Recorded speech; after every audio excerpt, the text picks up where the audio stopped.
તો હે guys welcome to my blog. તો આજે છે ચેલેન્જ A20 અને આજે હું ગયો હતો વડાપ્રધાન નરેન્દ્ર મોદીના નવોત્સવ પ્રોગ્રામમાં. તો ત્યાં મેં એક બે ક્લિપો ઉતારી છે, તો એ ક્લિપો હું તમને બતાવીશ.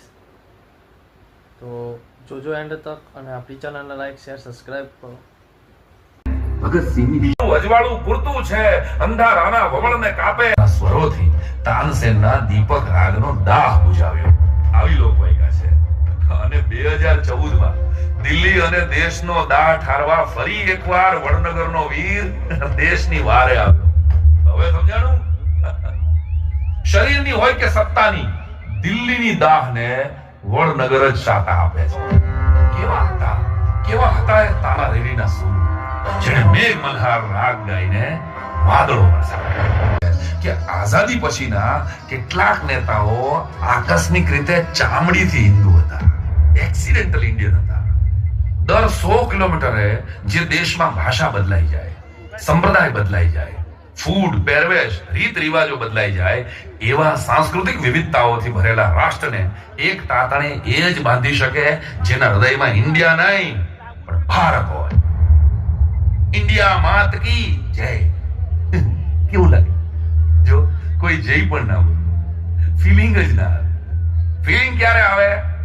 ભારત માતા કી.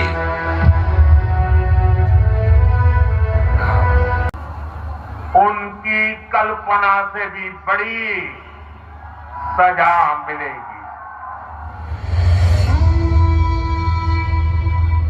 કે નરેન્દ્રએ વર્ગના મોનિટરને ગૃહ કાર્ય બતાવવાની ના પાડી દીધી. કારણ શું? એ નરેન્દ્રએ આવું કેમ કર્યું? ખોટું કાંઈ કરીશ નહીં અને ખોટું કાંઈ સહીશ નહીં.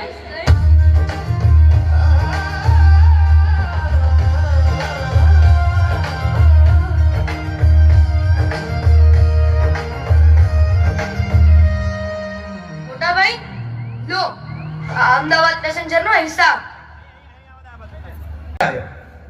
બાપુજી, એક સવાલ પૂછું? હરી સવાલ? હા પૂછ.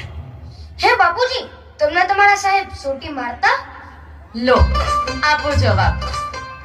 હા બેટા, અમારો તો દિવસ જ એનાથી શરૂ થતો. મોટા ભાઈ, શું તમને પણ માસ્તર